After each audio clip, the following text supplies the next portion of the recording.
Imagine you sit down, to watch a movie. You pull up Netflix and you see this really vibrant, gorgeous thumbnail for an animated fantasy adventure called Swapped. Right, the new 2026 release. Yeah. So you hit play and you are instantly transported into this breathtaking $80 million world. I mean, the visuals are just insane. They really are. The score is swelling, the creature design is incredibly detailed, and by the time the credits roll, you feel like you just watched a modern classic. Totally. But then you jump online to see what everyone else is saying, and you discover that professional film critics are actively tearing it to pieces. It is one of the most fascinating cultural disconnects we have seen in a long time. Oh, for sure. You have an audience treating a film like a profound cinematic triumph, while the critical establishment just completely dismisses it as this, corporate, algorithmically generated placeholder. Which brings us to today. Welcome to the deep dive. Wow. Today, we are looking at you, the audience, and how your reactions are colliding head-on with the critics. It's quite the collision, honestly. It really is. We are exploring this wildly successful, yet critically divisive animated film Swapped.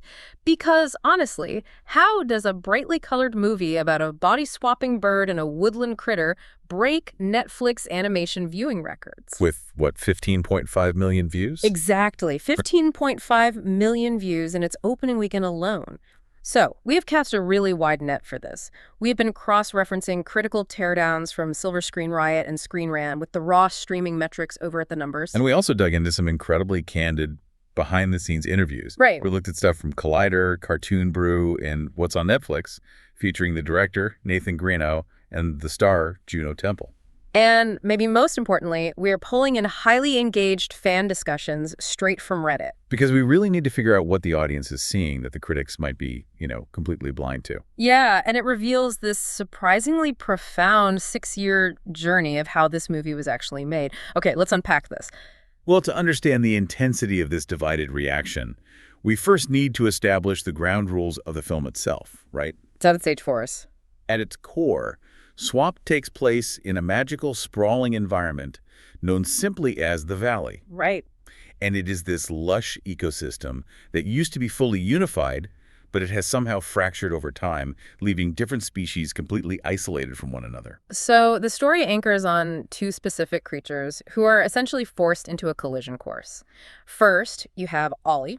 Voiced by Michael B. Jordan. Yes, and Ollie is a puku. If you haven't seen the movie, imagine a small brown sea otter-like animal. But with a twist. Right, with this incredible symbiotic plant life growing all over him. He has tiny luminescent flowers blooming across his back and a tail that unfurls like a delicate fern. Such a cool design. It really is. And he lives on a very safe, secluded island in the center of a river.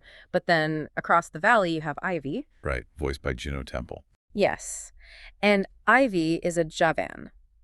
This is a permanently hungry green bird that looks sort of like a hybrid between a flightless kakapo and a towering secretary bird. It's terrifying, but also kind of goofy. Mm-hmm. And the inciting incident happens when these two stumble upon a magical pod. Left behind by the Jaza. Right, exactly. These ancient tree-like beings known as the Jozo.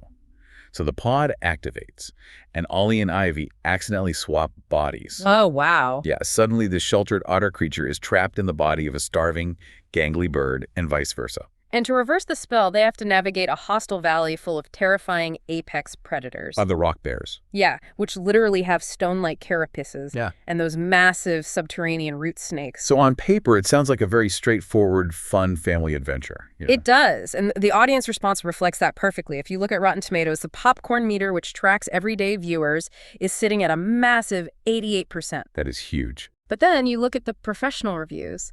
The tomatometer is hovering around 64 to 69%, and on Metacritic, it is just struggling in the mid-50s. The critics are just not buying what this movie is selling at all. No, they are not. Matt Oakes over at Silver Screen Riot wrote a particularly scathing review, giving it a C-. Ouch. Yeah, he called it an, quote, algorithmic shrug. He argued that the film relies on a hollow, simplistic, why can't we all just get along message without actually engaging with the complexities of real-world division. He went pretty far with that, actually. He did. He even categorized the film's earnestness as a post-Trump boomer tick. basically saying it's a movie that gestures vaguely at societal fracturing but refuses to name a root cause. Now, we're definitely not wading into that political framing here. No, absolutely not. We're Okay. staying totally neutral on that. But we bring it up because it highlights just how much the film's unapologetic sincerity really alienated certain reviewers. And Screen Rant was even harsher, honestly. They rated it a 3 out of 10. A 3. Wow. Yeah, they were hyper-focused on the fact that this movie broke Michael B. Jordan's impressive 5-year streak of critically acclaimed films. Oh, that's right. Because he is coming off a Best Actor Oscar win for the horror film Sinners. Exactly, which followed massive cultural touchstones like Creed III and Black Panther: Wakanda Forever. So for Screen Rant, having an actor of his caliber playing a cartoon otter in a movie that they said played entirely by the book was just an aggressive misstep. Right. The critical consensus basically seems to be that the film is visually pretty, but narratively empty. A product of a boardroom rather than an artist. But, and this is where it gets crazy, the Reddit discussions tell a completely different story. Oh, completely. The audience isn't seeing a boardroom product. They are seeing an incredibly dense, meticulously crafted fantasy world. Yeah, if you go over to the Movie Leaks and Netflix subreddits, viewers aren't talking about algorithmic formulas at all. No. They are doing deep dives into the film's underlying biology.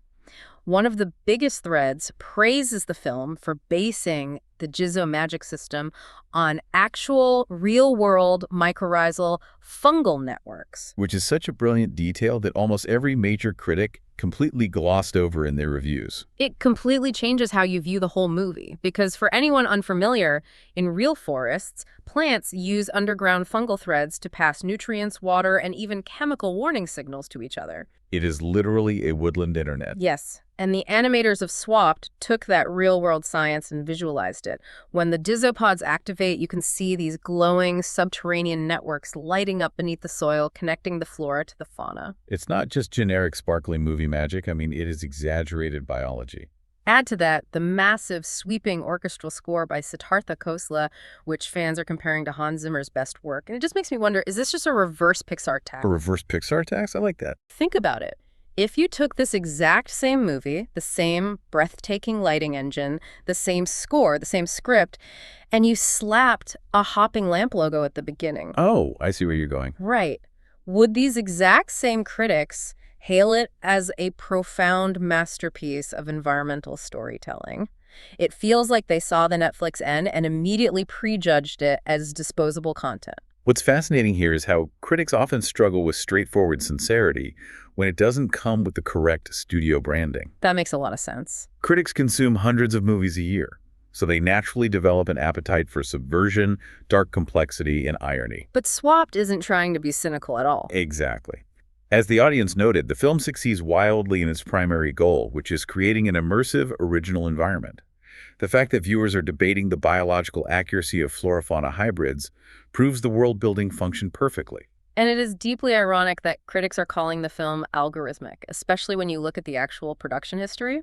Oh, yeah.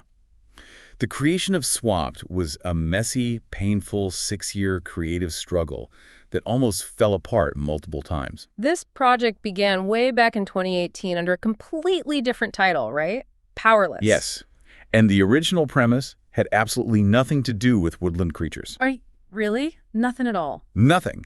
Director Nathan Greeno, who you probably know from Disney's Tangled, originally pitched it as a story about human teenagers who developed superpowers. Okay, that is a huge leap. Right. And they had to learn empathy to control these powers. But as development dragged on over the years, the narrative got incredibly muddy. I can imagine. It was becoming overcomplicated, trying to balance high school drama, superhero tropes, and this underlying message about walking in someone else's shoes. So during one of his weekly standing meetings with Skydance animation head John Lasseter, Greeno essentially threw his hands up. He was just done. Yeah, he admitted the current version wasn't working and asked to completely blow it up and start over. And Lasseter actually agreed, but with a massive caveat. Right. Lasseter pointed out that the whole human turns into an animal to learn a life lesson trope was just incredibly tired. Think Brother Bear or The Emperor's New Groove. So to make it fresh, they decided to remove humans entirely. No human baseline, just the Puku and the Javan. It's like spending years renovating a house only to realize the foundation is wrong, so you bulldoze the whole thing just to rebuild it from scratch. That is exactly what it was like. And stripping out the human element left the animation team with a colossal technical headache. Because of the scale, right? Yeah. If you are entirely in the perspective of tiny alien animals, you have to completely rethink how a camera operates. To ground the fantasy world, the animation director spent months studying macro photography in nature documentaries. Because if you just shrink a virtual camera down, it still looks like a full-size camera filming tiny things. It just looks wrong to the human eye. Exactly the problem. When you film an insect or a small rodent in real life, the depth of field becomes incredibly shallow. The background blurs out almost immediately. Right, everything gets blurry fast. And a single ray of sunlight filtering through a leaf doesn't just illuminate the scene, it acts like a massive, blinding green spotlight. And the sound design had to shift entirely, too. A snapping twig in the background can't sound like a twig, it has to boom like a falling redwood. The team had to mathematically map those specific photographic and acoustic imperfections into their digital engines, so the audience would instinctively feel how small Ollie and Ivy were. And beyond the camera work, Greno and VFX supervisor Juan Luis Sanchez deliberately tackled the most notoriously difficult elements in digital animation. Oh, the holy trinity of render crashing elements. Yes, if you talk to any 3D artist, there is a holy trinity of things you avoid at all costs to keep render times down. Wet fur, feathers, and complex fire. Which are notoriously difficult to calculate. The physics calculations required for millions of individual strands of wet fur interacting with wind while colliding with the complex geometry of a bird's feathers can literally crash a render farm. So Sanchez gave Grano a list of these exact things to avoid. And Greno looked at that list and decided to put all of them into the movie. Of course he did. The third act features a massive, sprawling sequence with complex fire illuminating wet fur that is actively touching dry feathers. It was an insane risk because the studio, Skydance Animation, was incredibly green at the time. They didn't have a decades-long pipeline like Pixar or DreamWorks. Well, they were building the plane while flying it. Exactly. Greno intentionally pushed his team to the breaking point just to force the studio to mature and level up its technical capabilities. But did completely removing humans actually make the theme of empathy stronger for the listener? Or did it risk alienating the audience, which might explain the critical disconnect? Well, the irony is that by removing the human characters to create this ambitious, macro-level visual showcase, they backed themselves into a narrative corner. Because they had to force the audience to empathize with entirely alien species. Right. The heavy emotional lifting suddenly fell entirely onto the human voice cast. The voice acting had to bridge the gap between a weird, plant-covered otter and the audience's heart. And the cast they assembled had a profound impact on the final product. Oh, absolutely. Michael B. Jordan's recording process, for instance, completely changed how Greno directs. How so? Well, Jordan approaches lines not by just reading them with different inflections, but by searching for the psychological truth behind the words. He would pause sessions to drill down into Ollie's exact motivation, which often resulted in rewriting scenes on the fly. That is intense for voice acting. And then you look at Juno Temple, who plays Ivy. This was her very first lead role in an animated feature. And she's amazing in live action. Right. She is widely known for her live-action work in shows like Ted Lasso and Fargo, where her physical expressiveness is a massive part of her performance. But for Swapped, she had to strip all of that away. Which she found incredibly difficult. In her interview with Collider, she admitted that she initially hated her own voice. Wait, really? Yeah. She found it annoying and grating when she heard it played back without her physical performance attached to it. So she had to kind of relearn how to act. Exactly. She described the animation process as a liberating exercise in shared imagination. She had to let go of her physical instincts and trust that if she channeled all her unexpected sadness and vulnerability into her vocal cords, an animator hundreds of miles away would match her performance perfectly. She essentially had to learn to use her voice as a standalone surgical tool. Exactly. Now here's where it gets really interesting. We can't talk about the vocal performances without talking about the massive third act twist involving Tracy Morgan. Oh, yes, Boogle. Morgan plays Boogle, this fast-talking purple grouper fish who serves as the classic funny animal sidekick for the first half of the movie. And it is brilliant misdirection. Because the audience thinks they're getting a standard, goofy comic relief character. But the twist is that Boogle the fish is actually the villain. He is the firewolf, this terrifying ancient creature with a wolf's body entwined in blackened vines and eyes like red coals. He is the one who originally destroyed the valley's harmony years ago, But a Juzo trapped his spirit inside the body of a harmless fish to stop him. And Greeno was actually terrified to pitch this twist to Tracy Morgan. I would be too. Because Morgan had signed on specifically because he is famously obsessed with marine life. I mean, the man has massive aquariums all over his house. So Greeno finally sits him down, explains the twist, and shows him the terrifying concept art for the firewolf. And Morgan just stares at it, completely silent, and then says, "Let's do this." That is amazing. He immediately stepped into the booth and delivered this guttural, genuinely menacing performance that completely catches the audience off guard. It completely flips the tone of the film from a lighthearted romp into a genuine thriller for the climax. It really does. But let's go back to that Silver Screen Riot review, because while we are praising the actor's commitment, the critics specifically targeted the voice acting as the film's fatal flaw. Oh, right. The stunt casting argument. Yeah. They argued that Michael B. Jordan's voice was wildly distracting. The reviewer claimed that Jordan stubbornly remained Michael B. Jordan. Every time Ollie the Puku spoke, the critic didn't hear a tiny magical creature. They just heard Killmonger from Black Panther trapped in a sound booth. Which raises a very real debate about the modern trend of stunt casting massive A-list celebrities in animated films instead of using dedicated voice actors. Right. If I am constantly picturing a Hollywood megastar standing in a recording studio, does that shatter the immersion for me? Does the sheer fame of the actor's natural speaking voice actively work against the film's entire goal of building empathy for this unique alien creature? That is a critique that extends to the entire animation industry. However, the counter-argument is that in a movie featuring biological systems that are completely foreign to the viewer, where you are looking at a creature that is half otter, half fern, the audience desperately needs a familiar anchor. That's a good point. Hearing a deeply recognizable human voice coming from an alien face might actually be the very tether that allows the audience to accept the emotional reality of the scene. Well, whether the voices broke immersion or grounded the fantasy, what becomes crystal clear when you read through the Cartoon Brew and Collider interviews is that the cast and the director were absolutely unified on the film's core philosophy. They definitely were. They weren't just showing up to record a wacky body swap comedy. There was a deep emotional engine driving this multi-million-dollar production. An engine that was fueled directly by Nathan Greeno's own life, actually. Really? How so? Greeno grew up in a small, highly protective factory town in Wisconsin. His late father, whom he loved dearly and respected, wanted Greeno to stay on their metaphorical island. Ah, like Ollie. Exactly. His father wanted him to stay in the town, get a secure job at the local factory, and live a predictable, safe life. It wasn't out of malice.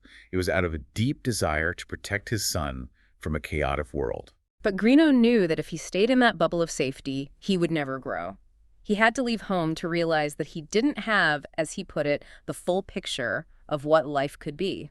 If we connect this to the bigger picture, that is the exact same thematic DNA that powered Greeno's previous massive hit, Tangled. Oh, wow. The protagonist trapped in a tower, totally oblivious to the real world. Precisely. Both Tangled and Swapped are fundamentally about characters trapped inside protective bubbles of their own making. They don't know what they don't know. And the only way to truly mature is to step outside your comfort zone, experience a broader, more dangerous world, and let your preconceived notions be challenged. And the cast completely internalized that. Juno Temple expanded on this during her press tour, What did she say? where she saw Swapped as much more than just a lesson in walking in someone else's shoes. For her, it was a story about radical personal accountability.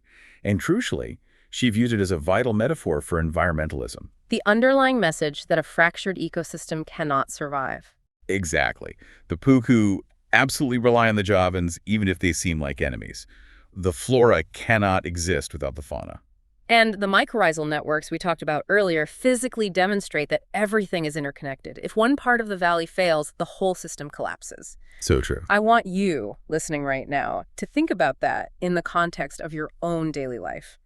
How often are you stuck on your own, safe, comfortable Puku Island? We all are, to some extent. You are likely surrounded by an algorithmically curated feed of people who think exactly like you do, completely unaware of the Javan's perspective just across the valley, who might be struggling with a total lack of resources. The film is really asking us to look past our immediate comfort. So what does this all mean? We've traced the journey from a messy, broken script pitch to a visually groundbreaking unified ecosystem both on the screen and in the studio. It brings up a final challenging thought for you to take away from all of this. Yeah. In the world of Swapped, the creators give Ollie and Ivy a magical Juzo pod. It's this glowing, mystical piece of technology that instantly forces them to experience life inside someone else's body.